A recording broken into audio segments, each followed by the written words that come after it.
Welcome to Apparently, a podcast where we're going to be discussing all things pop culture, politics, mostly in the UK where we're based, and also other silly things, just basically things that we talk about all the time, things that we think warrant another podcast. My name is Alia.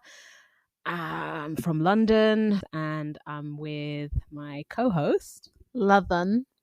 I had to say that really slow just so. Do you want to spell that? Do you know what? I'm used to people mispronouncing my name. Most people call me Ladan, but I think somewhere for posterity, I want my name to be pronounced correctly. It's Ladan. Ladan. It sounded a bit silly there. But yeah, so okay. So let's get the show on the road. The one thing that's been really pissing us off a lot lately, I wouldn't even say just the past week. I would say ever since we first found out about politics in the UK, we first found out about all of the hatred that's directed towards the Right Honourable Lady Diane Abbott, the MP for Hackney North and Stoke Newington. Yeah, she's been Member of Parliament for that constituency since 1987.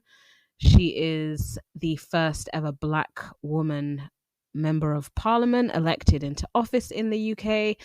I'm sure you've heard the word trailblazer a lot over the past week for all the wrong reasons. I personally don't feel too comfortable only using trailblazer without mentioning the fact that she is a highly competent and very intelligent woman who has served her community very well for decades now. But yeah, it's become almost impossible to think about all of her achievements and what a woman she is without the horrors that come with that. And the horror is the amount of racist abuse Diane Abbott has received for many years now, but it's obviously ramped up considerably more since Member of Parliament, no, actually her boss, I'm just going to say it, that piece of shit, Keir Starmer, that waste of space. Snake. I think the way Keir Starmer, in his lack of charisma, has managed to do so much damage in just 5 years is incredible. Just going back to Diane for a minute, I think this is why we wanted to do this podcast. I think the treatment that Diane's received over not just the past 5 years since the demise of Corbynism, it's been going on for longer than that, but I think it's gotten worse over the past few years and it's radicalized us. I think seeing in plain view the way the establishment in the Labour Party and in the Conservative Party, I mean, to be honest, we expected it from the Conservative Party, but seeing it from her own colleagues, her own peers, people who've stood beside her in Parliament and sometimes in the shadow cabinet, the way they've abused her and the way they've made excuses for her treatment and are downplaying her achievements. And going back to the whole trailblazer thing, the thing that's aggravated me the most over the past week is hearing Keir Starmer, Keith, talk about her achievements in the past tense. Have you noticed that he keeps on saying she was a trailblazer as if she isn't still blazing a trail, whatever the saying is? She's still doing that thing. She's still galvanizing her community. The way she's able to get her Hackney constituents to support her publicly, endlessly. I was really pleased to see that she was able to bring a nice demonstration in support of her in outside of Hackney Town Hall the other day. That's really comforting for me, but I'm pissed off, to be honest, at the way this hierarchy of racism keeps on coming up. It came up in the, what was the report again? Is it the Frank? I was going to call it the Frank Hester report, the Ford report. But the Ford report really laid out how the Labour Party treats Black MPs, Muslim MPs, Asian MPs in comparison to the way the anti-Semitism claims have been investigated and have been used, weaponized, dare I say it, to punish left-wing colleagues. Yeah, to punish, spot on, Lothan. It's not just to punish left-wing MPs, but it's also to drive Black left-wing women and Asian left-wing women out of public life. It's a way of basically punishing us and teaching us a lesson for not towing the company line.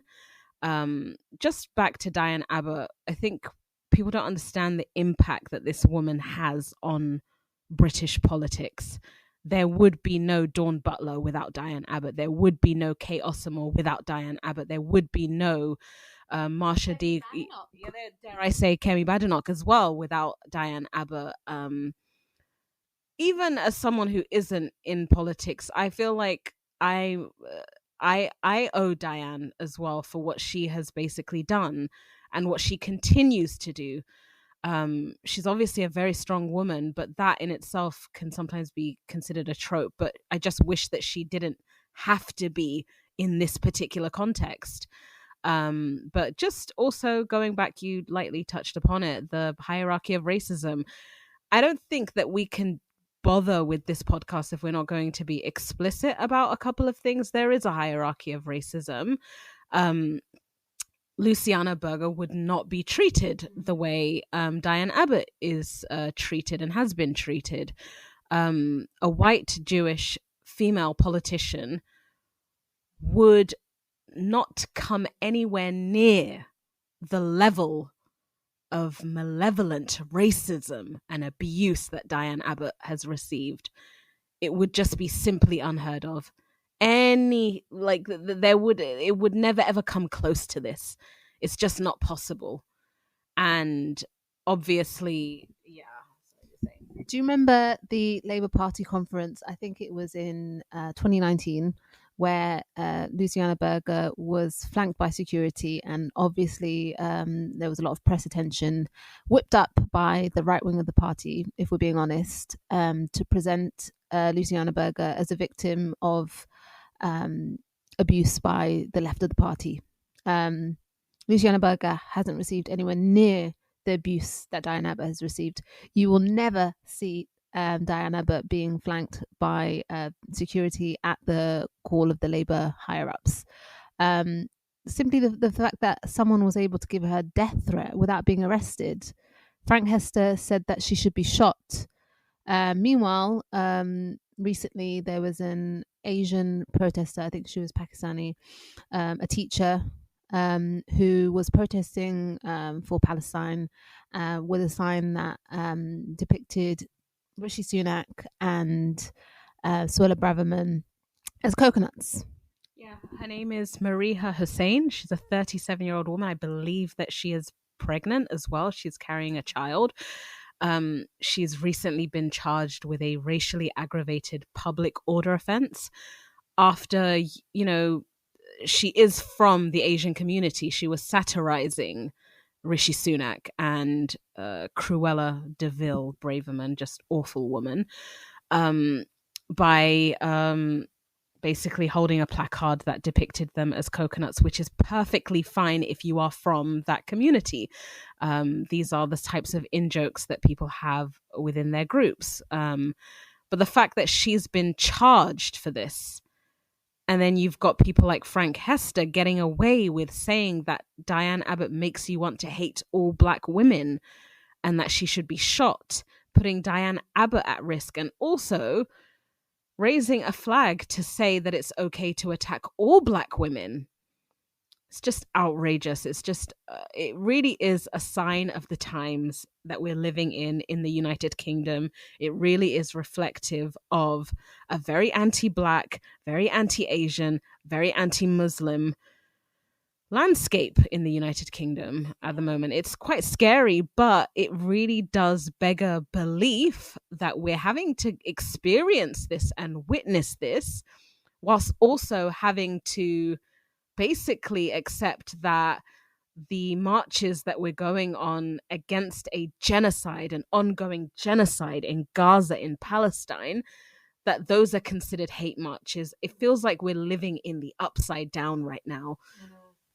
And it just feels like all truth has been inverted. And yeah, in a nutshell, we're really destroying all community relations in this country. We're throwing communities under the bus just for Israel. There are people who are selling their own souls for Israel. It's absolutely, I know that's hyperbolic, but it just makes you think, like, is any of this worth it for a settler colonial project in the Middle East? It's just, it really beggars belief. Especially when you, because we've been told by the mainstream press and the establishment in the main political parties that criticizing Israel makes British Jews unsafe. I think that's insane. Most British Jews have no direct ties to Israel. I think they've been used as a scapegoat for a highly securitized, highly militarized settler colonial state. Like they're being used as a weapon to beat the rest of us with. Ironically used as what? A human shield. But yeah, and not to mention that, but at the same time, we do need to get into the racism that we're viewing from the counter protests. Where are, and this is more an American thing, but where are the weekly congressional meetings in the United States about anti-Palestinian racism? We've also seen anti-Black racism, both at protests for Israel, basically pro-genocide protests, both in the United States and also in the United Kingdom. I believe, I'm just going to try and find his name. I forgot what, I'm going to search for him, but you go on and talk about it. There's a particular, basically there's this UK photographer, this white guy. Oh, yeah. I think his name is Nico or something. He basically goes around to working class deprived areas, and he's a photographer, and he takes pictures of Black people going about their lives. Yeah, his name is, I can't fucking pronounce it. So Frolic. Okay, yeah. Nico Frolic. He goes around frolicking in working class areas, taking pictures in chicken shops, basically saying, yeah, look at me. I'm so, like, you know, I'm with it. But when he's, you know, he's like racist Batman, like, you know, that's him in the daytime, as I forgot what Batman's real name is. But yeah, but in the nighttime, he's out there. No, Clark Kent is Superman. But basically, he's got two faces on. When he takes his mask off, he's basically at pro-genocide protests for Israel, abusing Black Muslim women. I'm pretty sure Jewish women, like Jewish women as well. Yeah.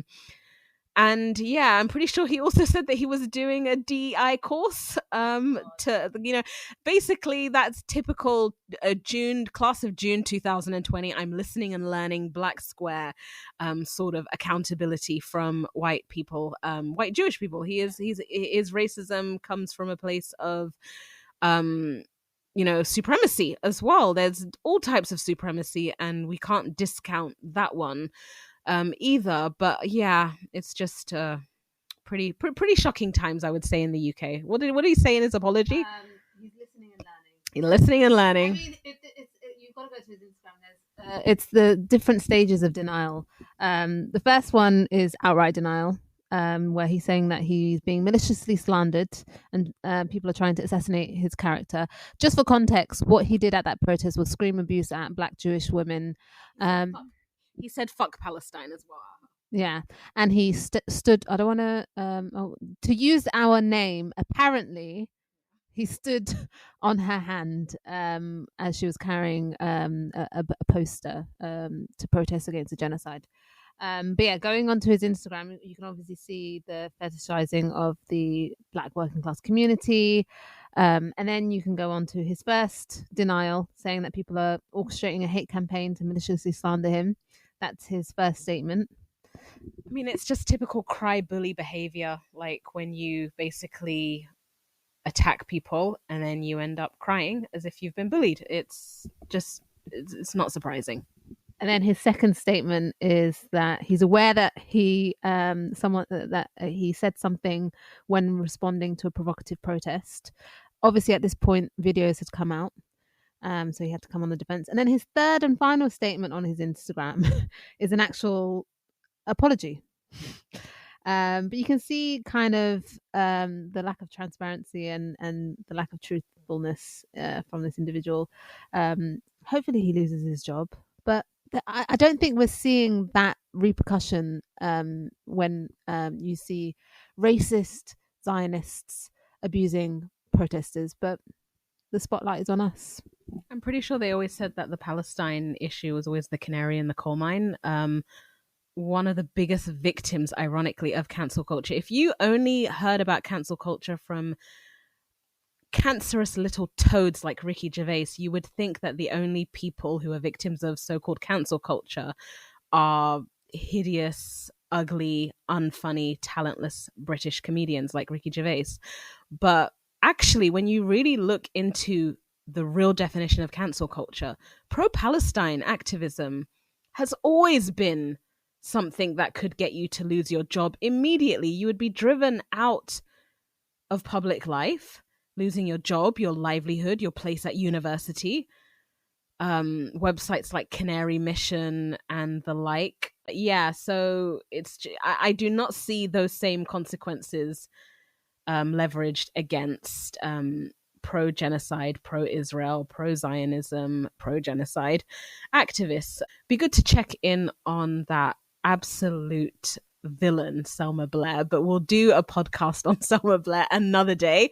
But yeah, so like nothing, I don't think anything ever really came to that when it came to Selma Blair. I think I don't think there were any real repercussions there because she didn't really have a job. Like she's just a loser. But anyways, just quickly back to Diane Abbott. I think I mentioned this at the beginning, but it really did make a difference to my life when Diane Abbott invited a few of us into her office back in, I think, 2012. You don't get many politicians like that nowadays. People who know that they've got nothing to gain out of it. She just wanted to talk to us and inspire us. And yeah, I'll never ever forget that. And I will always, always stand up for Diane Abbott. She is incredible. And yeah, I just hope that she's safe. I hope that she's okay. But I think that's pretty much all we've got time for today. Ladan, do you have any closing comments for episode 1 of Apparently? No. Okay, brilliant. Well, thanks guys for listening. All 3 of you. But yeah, perfect. Alrighty then. Deuces. Ciao for now. Ciao for now.